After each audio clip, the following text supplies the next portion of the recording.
बहुत पहले जब दुनिया नई नई थी, एक ऋषि थे जिनका नाम था भरद्वाज।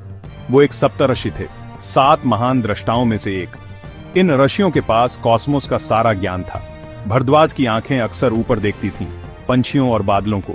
उनका सपना था कि इंसान इस विशाल नीले आसमान में ऊंचे उड़े। ये सपना एक गहरी, जबरदस्त खोज थी फ्लाइट के रहस्यों को समझने की। उनका मानना था कि आसमान कोई लिमिट नहीं, बल्कि एक्सप्लोर करने की एक दुनिया है। भरद्वाज एक ऐसे समय में रहते थे जब लोग प्रोफाउंड स्पिरिचुअल खोज में लगे थे। ज्ञान पवित्र माना जाता था और पीढ़ी दर पीढ़ी आगे बढ़ता था। लेकिन वो सिर्फ विरासत में मिले ज्ञान से खुश नहीं थे। वो एक ऑब्जर्वर थे, एक थिंकर, एक इनोवेटर। उनका दिमाग उन रहस्यों में जाता था जिन पर सवाल करने की हिम्मत दूसरों में नहीं थी। हवा उनसे राज कहती थी, तारे अपनी प्राचीन रोशनी बांटते थे। वो सुनते थे, सीखते थे और सोचते थे। फ्लाइट का सपना उनकी जिंदगी का साइलेंट सॉन्ग बन गया। वो समझते थे कि आसमान पर विजय पाने के लिए सिर्फ इच्छा काफी नहीं, इसके लिए एलिमेंट्स, मटेरियल्स, एनर्जी और फोर्सेस का गहरा बारीक ज्ञान जरूरी था। तो ऋषि भरद्वाज एक डिस्कवरी की यात्रा पर निकल पड़े। उन्होंने वेदों का स्टडी किया, उनके गहरे सच पर मेडिटेट किया और उनके श्लोकों में छिपे साइंस को अनलॉक करने की कोशिश की। उनका स्पिरिट साइंटिफिक था, जो स्पिरिचुअल समझ में लिपटा हुआ था। इस ऋषि ने, इस ड्रीमर ने, पुराने जमाने के साइंटिस्ट ने ऐसे आइडियाज की नींव रखी जो हजारों साल तक गूंजेंगे। ये है उनकी कहानी, एक स्काई ड्रीमर की कहानी। ऋषि भरद्वाज सिर्फ एक ही चीज के पीछे नहीं थे। उनका इंटेलेक्ट एक शानदार बरगद के पेड़ जैसा था, जो ज्ञान के कई फील्ड्स तक पहुंचता था। वो सम्मानित सप्तर्षियों में से एक थे, कॉस्मिक ऑर्डर और डिवाइन ज्ञान के रखवाले। भरद्वाज इस आइडियल की जीती जागती मिसाल थे। समझने की उनकी खोज बाउंडलेस थी। जहां दूसरों को बंटवारा दिखता था, उन्हें वहां कनेक्शंस दिखते थे। उनका ज्ञान होलिस्टिक था, जिसमें जिंदगी और कॉस्मोस के सभी पहलू शामिल थे। आयुर्वेदा यानी जीवन और हीलिंग के साइंस पर उनकी पकड़ प्रोफाउंड थी। वो ह्यूमन बॉडी और जड़ी बूटियों के राज समझते थे। उन्होंने सिखाया कि नेचर के साथ हार्मनी में कैसे रहें। मेडिसिन के अलावा भरद्वाज धनुर्वेदा यानी युद्ध और स्ट्रैटेजी के साइंस के मास्टर थे। उन्होंने ज्योतिषा यानी लाइट के साइंस में भी गहरी डुबकी लगाई, जिसमें एस्ट्रोनॉमी और एस्ट्रोलॉजी शामिल थे। उन्होंने तारों और ग्रहों की चाल का स्टडी किया, धरती के मामलों पर उनके असर को समझते हुए। और फिर थी यंत्रविद्या, मशीन्स और मैकेनिक्स का साइंस। शायद यही उनके एरोनॉटिकल आइडियाज का सबसे डायरेक्ट प्रिकर्सर था। उन्होंने इंजीनियरिंग के प्रिंसिपल्स को एक्सप्लोर किया और समझते थे कि कॉम्प्लेक्स डिवाइसेस कैसे बनाएं। ये प्रैक्टिकल ज्ञान उनके थियोरेटिकल इंसाइट्स के साथ मिलकर उन्हें यूनिक बनाता था। वो सिर्फ एक फिलोसोफर नहीं थे, वो एक बिल्डर थे, एक डिजाइनर। इसी मल्टीडिसिप्लिनरी जीनियस ने ऋषि भरद्वाज को एक सच्चा विजनरी बनाया। समय की गहराइयों से एक क्यूरियस टेक्स्ट सामने आता है, जिसे विमानिका शस्त्रा कहते हैं। ये साइंस ऑफ एरोनॉटिक्स महान ऋषि भरद्वाज को एट्रीब्यूट किया जाता है। ये टेक्स्ट खुद ही बहुत डिबेट और वंडर का सोर्स है। कुछ लोग इसे एक जेन्युइन प्राचीन ग्रंथ मानते हैं, तो कुछ इसे हाल का कॉम्पिलेशन समझते हैं। इसके ओरिजिन्स कुछ भी हों, इसके कंटेंट्स बहुत फैसिनेटिंग हैं। ये एक ऐसी दुनिया की झलक दिखाते हैं जहां फ्लाइट एक सिस्टमैटिक स्टडी का सब्जेक्ट था। विमानिका शास्त्रा में अलग अलग तरह की फ्लाइंग मशीन्स के बारे में बताया गया है, जिन्हें विमानस कहते हैं। इसमें उनके कंस्ट्रक्शन में इस्तेमाल होने वाले मेटल्स और मटेरियल्स और इन एरियल व्हीकल्स को पावर देने वाले अजीब एनर्जी सोर्सेज के बारे में डिटेल्स हैं। इसकी लैंग्वेज अक्सर क्रिप्टिक होती है, संस्कृत शब्दों से भरी हुई जिनका ट्रांसलेट करना मुश्किल है। फिर भी इसके अंडरलाइंग कॉन्सेप्ट्स कुछ मामलों में चौंकाने वाले मॉडर्न हैं। ऐसा लगता है जैसे कोई प्राचीन दिमाग एरोडायनामिक्स और प्रोपल्शन के प्रिंसिपल्स से जूझ रहा था। विमानिका शास्त्रा प्राचीन भारतीय दिमाग की बाउंडलेस क्यूरियोसिटी का सबूत है। ये नेचुरल वर्ल्ड को समझने और उस पर मास्टर करने की गहरी इच्छा दिखाता है। ये शास्त्रा दूर अतीत से आई एक धीमी आवाज है, जो हमें ध्यान से सुनने को कह रही है। विमानिका शास्त्रा किसी एक जेनेरिक फ्लाइंग मशीन की बात नहीं करता, बल्कि ये अलग अलग तरह के एरियल व्हीकल्स की पिक्चर दिखाता, हर एक खास पर्पसेस के लिए डिजाइन किया गया। जैसे रुकमा विमाना, जिसका शेप कॉनिकल बताया गया है, जो एक स्पेशल गोल्डन एलॉय से बना था।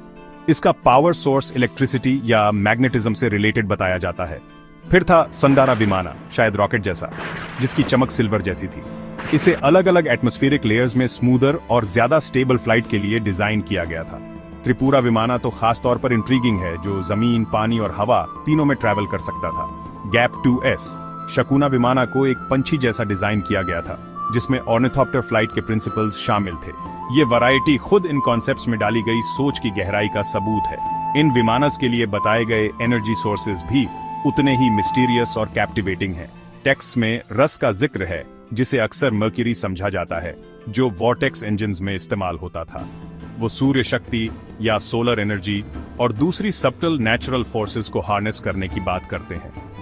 भले ही मॉडर्न साइंस इन एग्जैक्ट मेथड्स को रेप्लिकेट करने में स्ट्रगल करे, अंडरलाइंग प्रिंसिपल साफ है। प्राचीन लोग क्लीन, पावरफुल और शायद अनकन्वेंशनल एनर्जी सोर्सेज की तलाश में थे। उन्होंने उड़ने की पावर के लिए नेचर और उससे भी आगे देखा। ये डिस्क्रिप्शंस खोए हुए साइंसेस के बारे में हमारी क्यूरियोसिटी को और बढ़ाते हैं। इन सोफिस्टिकेटेड विमानस को उड़ाना कोई आसान काम नहीं था। विमानिका शास्त्रा एक पायलट या वैमानिक के लिए कड़े रिक्वायरमेंट्स बताता है। ये सिर्फ टेक्निकल स्किल से कहीं ज्यादा था। इसमें फिजिकल फिटनेस, मेंटल डिसिप्लिन और कई साइंसेस की गहरी समझ शामिल थी। पायलट को फ्लाइंग मशीन का एक इंटीग्रल पार्ट माना जाता था, इमेंस पावर का एक कॉन्शियस कंट्रोलर। ये प्राचीन ज्ञान हैरानी की बात है कि मॉडर्न अप्रोचेस के साथ रेजोनेट करता है। टेक्स्ट में पायलट्स के लिए खास डाइट्स और लाइफस्टाइल रेजिमेंट्स के डिटेल्स हैं। अलर्टनेस और एंड्योरेंस बढ़ाने के लिए कुछ खास फूड बताए गए थे। मेंटल फोर्टिट्यूड सबसे जरूरी था। पायलट को प्रेशर में शांत, निडर और हाजिर जवाब होना जरूरी था। उसे अपनी इमोशंस पर मास्टर करना होता था। मीटियोरोलॉजी का ज्ञान क्रूशल था। ये एक होलिस्टिक ट्रेनिंग प्रोग्राम था। प्राचीन ज्ञान ह्यूमन कॉन्शियसनेस और टेक्नोलॉजी के बीच के पेचीदा तालमेल को समझता था। क्या हम विमानिका शास्त्रा को लेकर आज सीधे सीधे स्टेप बाय स्टेप तरीके से फ्लाइंग मशीन बना सकते हैं? शायद नहीं। लैंग्वेज पुरानी है, बताए गए मटेरियल्स को मॉडर्न केमिस्ट्री अक्सर पहचान नहीं पाती, और एनर्जी सोर्सेज रहस्यमय बने हुए हैं। कई स्कॉलर्स का मानना है कि विमानिका शास्त्रा का सबसे जाना माना वर्जन 20वीं सदी का चैनल्ड वर्क है, जो पुराने खोए हुए टुकड़ों पर बेस्ड है। लेकिन इससे इन प्राचीन कॉन्सेप्ट्स की वैल्यू या इंस्पिरेशनल पावर कम नहीं होती। उनका असली तोहफा शायद कहीं और है। ये टेक्स्ट्स हमारी इमेजिनेशन को जगाते हैं। ये हमें अपने अतीत को नई नजरों से देखने पर मजबूर करते हैं। ये साइंस के लिनियर, सिर्फ वेस्टर्न सेंट्रिक डेवलपमेंट के कन्वेंशनल नैरेटिव को चैलेंज करते हैं। ये बताते हैं कि दूसरी कल्चर्स दूसरे समय में कमाल की इंटेलेक्चुअल ऊंचाइयों तक पहुंची थी। ये आइडिया ही कि प्राचीन भारत ने सोफिस्टिकेटेड एरोनॉटिक्स की कल्पना की थी, बहुत प्रोफाउंड है। ये ग्लोबल साइंटिफिक हेरिटेज के प्रति ज्यादा इंक्लूसिव और रिस्पेक्टफुल नजरिए को बढ़ावा देता है। स्पेसिफिक डिजाइन्स के अलावा इन टेक्स्ट्स में डिस्कस किए गए अंडरलाइंग प्रिंसिपल्स सोचने पर मजबूर कर सकते हैं, जैसे यूनिक अलॉयज और मटेरियल साइंस पर जोर, अनकन्वेंशनल एनर्जी सोर्सेज की खोज जैसे सोलर पावर या दूसरी नेचुरल फोर्सेस को हार्नेस करना। प्राचीन टेक्स्ट्स इंस्पिरेशन का एक सोता बन सकते हैं, रिसर्चर्स को एस्टैब्लिश्ड पैराडाइम्स के बाहर सोचने के लिए उकसाते हुए। वो नए सवाल, नई लाइंस ऑफ इंक्वायरी जगा सकते हैं। आशी भारद्वाज प्राचीन फ्लाइट के सिर्फ एक थियोरिस्ट से कहीं ज्यादा थे। उनकी लेगेसी विमानिका शास्त्रा के इंट्रीगिंग डिस्क्रिप्शन से भी आगे तक फैली हुई है। वो एक सप्तऋषि थे, होलिस्टिक ज्ञान की एक रोशनी। उनकी टीचिंग्स जीवन और ज्ञान के प्रति एक बैलेंस्ड अप्रोच पर जोर देती थी। वो समझते थे कि सच्ची तरक्की सिर्फ टेक्नोलॉजिकल ताकत से नहीं, बल्कि अंदरूनी विकास और एथिकल अवेयरनेस से आती है। ये प्राचीन समझ हमारी आज की टेक्नोलॉजी ड्रिवन दुनिया में बहुत प्रोफाउंड रेलेवेंस रखती है। उनके इनसाइट्स गाइडिंग स्टार्स की तरह हैं, जो हजारों साल बाद भी चमकदार हैं। भारद्वाज के ज्ञान का सार इंटीग्रेशन में है। उन्होंने स्पिरिचुअल को साइंटिफिक के साथ बड़ी आसानी से मिलाया। उन्होंने आयुर्वेदा, धनुर्वेदा, ज्योतिषा और यंत्रा विद्या जैसे अलग अलग फील्ड्स में मास्टरी हासिल की। ये हमें इंटरडिसिप्लिनरी थिंकिंग की पावर दिखाता है। आज की दुनिया में कॉम्प्लेक्स प्रॉब्लम्स के लिए अक्सर ऐसे सॉल्यूशंस की जरूरत होती है जो कई डोमेन से लिए गए हों। भारद्वाज का एग्जाम्पल हमें ज्ञान के अलग अलग फील्ड्स के बीच की आर्टिफिशियल दीवारों को तोड़ने के लिए इनकरेज करता है। वो हमें सभी चीजों का इंटरकनेक्टेडनेस देखना सिखाते हैं।